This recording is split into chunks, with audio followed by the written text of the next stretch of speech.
गुजारा भत्ता वर्सेस मौलाना, मुस्लिम महिलाओं को गुजारा भत्ता मिलेगा मौलाना, क्यों बेवजह खून खौलाना। ठीक है, कानून जो है शरई वो सिर्फ मर्दों के लिए सही है, मर्दों के ऊपर लागू होने चाहिए, औरतों को जो है बिल्कुल उसमें दबा कर रखना चाहिए, उनके लिए कोई कानून नहीं है। और वो अपनी फरियाद को लेकर, चाहे वो गुजारा भत्ते की है, तलाक की है, कोई भी मामला है, उसके लिए वो कहीं नहीं जाएं। तो मेरी राय में सुप्रीम कोर्ट का ये फैसला बिल्कुल सही है कि जो तलाकशुदा महिलाएं हैं उनको गुजारा भत्ता बिल्कुल मिलना चाहिए। एहसान तलाक 2 बार या 3 बार दी जाएगी, उसके बाद एहसान के साथ एहसान करके उसको, यानी कि धक्के दे के नहीं, एहसान करके उसको आप रवाना करेंगे। अगर आपके पास इसकी जो शरह है उसमें यह है कि आपका वन टाइम पैसा नहीं है तो आप लगातार पैसा देते रहेंगे उसकी, जो बच्चे उसके पास हैं। शोएब साहब, लेकिन फिर ये नहीं शोएब साहब, फिर ये 3 महीने की दलील क्यों दी जाती है? इद्दत के पीरियड का हवाला क्यों दिया जाता है? एक पर्सनल लॉ बोर्ड और यहाँ के मौलवी इस्लाम को जो है वो अपने घर की लौंडी समझते हैं, जब चाहते हैं सुप्रीम कोर्ट चले जाते हैं और वहां हार जाते हैं, और मुसलमानों के अंदर भी स्टैंड नहीं होते हैं। देश का मुसलमान पर्सनल लॉ बोर्ड पर 40 साल इसको बने हुए हो चुके हैं, न कोई इत्तेमाद करता है न इनसे कोई बात करता है। 40 सालों के अंदर 40 सालों के अंदर देश के मुसलमानों ने कोई फैसला नहीं माना। इस तरीके से फैसले में नजर आता है। शाइस्ता जी जवाब दीजिए, क्या इसमें भी कोई बदलाव की इस वक्त जरूरत है कि यहाँ वोट पहुंच जाते हैं और मुसलमानों को बहकाते हैं कि तुम्हारे लड़ रहे हैं, जबकि ये वो मंडली है जो देश के खिलाफ भी काम करती है और देश के मुसलमानों को भड़काने का, कंट्रोवर्सी बनाने का काम करती है।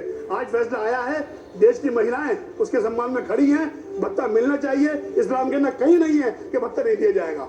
अब बताइए शाइस्ता जी, कि औरतें सुप्रीम कोर्ट जाएं, जब पीड़ित महिलाएं हैं, पर्सनल लॉ बोर्ड दरवाजे नहीं खोल रहा है सम्मान और स्वाभिमान से जीने का, तो क्या वो सुप्रीम कोर्ट ना जाए अपना हक लेने?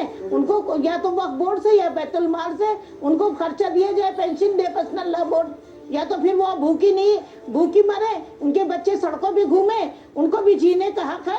और इस्लाम कहता है जी और जीने दो। इस्लाम पर शरिया का ही हवाला देकर, इस्लाम का ही हवाला देकर ये 3 महीने के पीरियड वाली बात कही जाती है और कहा जाता है कि इससे ज्यादा तो हमारी जिम्मेदारी नहीं है, ये तो हमारे मजहब में प्रोविजन है बाकायदा, तो हम तो उसी का पालन कर रहे हैं। नहीं, इन ह्यूमन एक्टिविटीज को कहीं कोई जगह नहीं देता है और न कभी दिया है इस्लाम ने। आप देख लीजिए, चाहे आप इस वक्त मुहर्रम में पूरा करबला का आप वाकया देख लीजिए, वहां भी आपको मिलेगा कि सिर्फ इंसानियत पे था, और उस वक्त भी जो लोग पीछे खड़े थे क्या वो सब गैर मुस्लिम थे? तो ऐसा नहीं है कि हर मुसलमान जो बैठा है वो बिल्कुल इस्लाम पे होगा और आप समझ रहे हैं, लेकिन इस्लाम गैर इंसानियत पर मबनी मजहब नहीं है।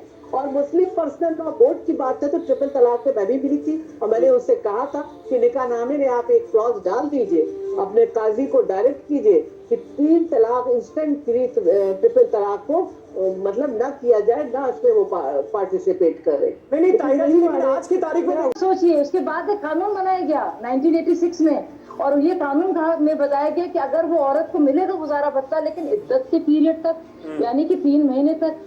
कितनी बड़ी नाइंसाफी है देखिए, और ये क्या बताना चाह रहे हैं अपने बारे में, और ये सिर्फ सियासी जिद है, इसका धर्म से कुछ लेना देना नहीं है। तो ना इंसानियत सम्मत है ये, ना कुरान सम्मत है ये, ना संविधान सम्मत है ये बात। और उसके अलावा आप देखिए, अब ये जो कानून आता है और बार बार इसकी बात है, क्या एक मुस्लिम महिला भारतीय नागरिक नहीं है? जो सारे कानून सुरक्षा के लिए महिलाओं को, देश की महिलाओं के लिए दिए गए हैं, तो क्या भारतीय मुस्लिम महिला तो इसकी इजाजत के सारे मामले हों जमीन के संदर्भ में या किसी भी अपराध के चलते हम जाएंगे ही नहीं कानून, हम पूरा शरिया चाहते हैं अपने लिए। लेकिन मुस्लिम पर्सनल लॉ में जिसका ताल्लुक इससे है जी, महिला की जिंदगी से, यानी कि शादी से, तलाक से और सक्सेशन से, विरासत से, अडॉप्शन से, उसमें अब चाहते शरिया लागू हो जाए। ये दोहरे मामले। थोड़ा सा क्लोजिंग कमेंट। बिल्कुल सफीना बोलिए।